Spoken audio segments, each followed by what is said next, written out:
Thank you, Deanna. You know, me and Jail were asked to say something good about Kyle.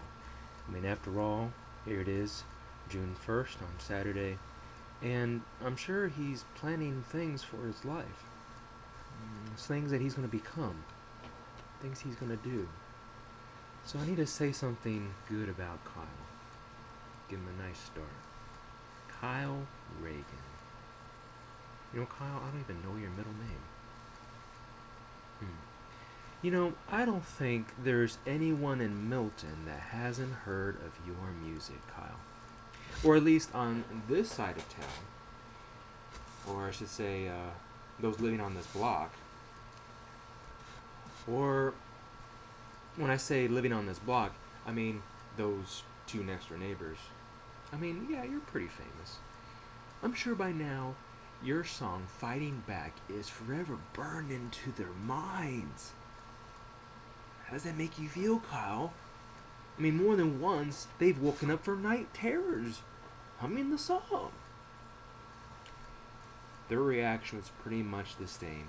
Who was that music man master that just ran through the fiddle, through my mind? You know, their reaction proves one thing. Your music haunts people. It haunts them during the day. And it plagues their thoughts at lunch. I mean, by dinner, the kids, they're like, they gotta hook their parents up to a car battery just to shock them back into reality. Kids have to eat too sometime, Kyle. You can't live on music alone. Remember that, Kyle.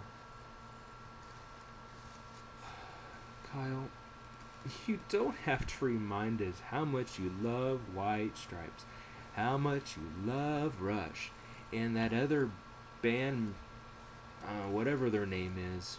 Oh, yes. Thank you, Deanna. No, that's the band's name, yes. Yes, no, the band is, their name is Yes. Kyle, I get it. Your family gets it.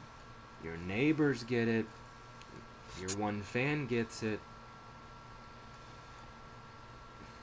Only you, Kyle, would think that the numbers 2112 is an album name and not a year. What does that say about your future, Kyle? What does that say? Where will you be in 2112? Your tribute album, Yes, A Rush to White Stripes, must have felt like an accomplishment. I mean, you love those bands well enough to write songs that mimic their style of music. I guess it could have been worse. I mean, you could have fell in love with Disney musicals.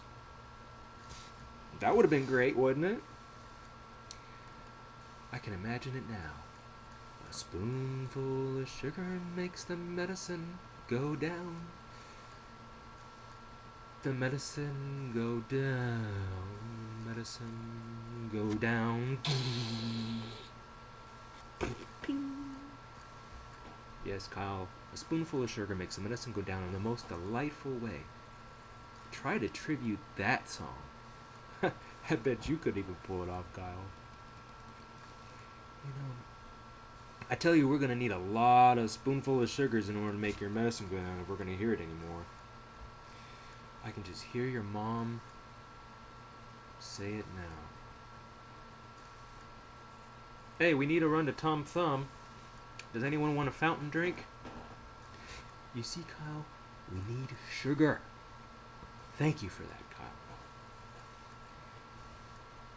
Well, like I said, your fascination with bands could have been worse. I'd hate to imagine you loving death metal music. There's not enough barrels of high fructose corn syrup and straws to keep us from vomiting that up. And yes, Kyle, death metal is a form of heavy metal, also a form of rock and roll. You see, there's other people that know about music too. No doubt your music has had an effect on people. Not all good, I'm sure. Like Geddy Lee, the lead singer of Rush. He wakes up in a night terror also, Kyle. Thank you. He'll just have to release another album and go back on tour. Because of you, Kyle. He can't get enough of his own music either. You know, maybe he's humming your song Fighting Back too. I mean, when he's got to go to the bathroom, it's probably an upgrade from the song Everyone Poops and I Gotta Pee.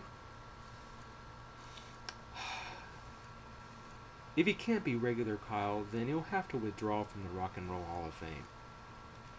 Or at least put a sticky note on his picture saying back in 15 minutes. Would that be the day that music dies, Kyle? Kyle, it may be embarrassing, but you know, you have that problem too. You have that problem too. I seem to remember when you and Scott stayed over my house. And after Scott won the paper, rock, scissors contest for who was going to get the bed, you settled into the couch for a good night's rest. Probably humming your song, Fighting Back. I mean, you gotta sleep too sometime, right? Kyle, you had problems finding the bathroom, didn't you? What? What was it that you told me? It was too dark to find the bathroom door. What happened, Kyle? Scott came out to investigate the whimpering, thinking it was Barley trapped in between you and the couch. I mean, would it hurt you, Kyle, to take your guitar and do some curl-ups or something? Kyle, what did Scott find when he came into the bathroom? Or came into the living room, actually, and found you? He didn't find a whimpering dog. He found a whimpering Kyle. You couldn't find the bathroom in the middle of the night, so you pooped on the couch. And you tried to cover it up with newspaper. As if that was going to work. Did it work, Kyle? Did it cover the smell?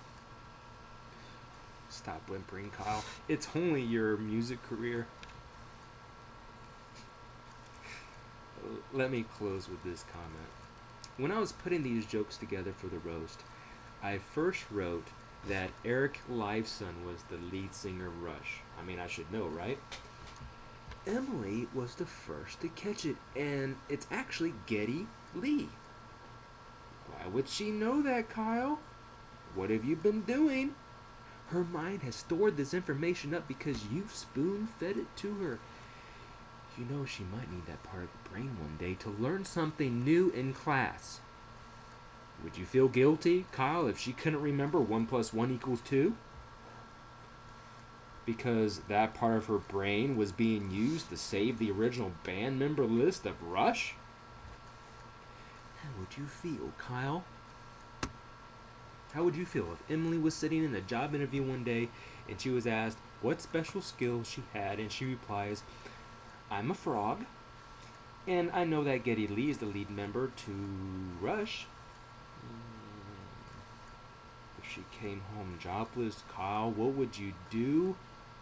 What would you say? Would you do anything? It's okay, Emily.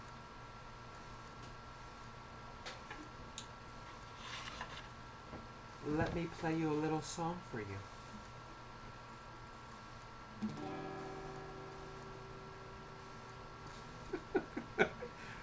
I think you're well done, Kyle. Yeah. We love you. Happy graduation from us, Shawn and Jail.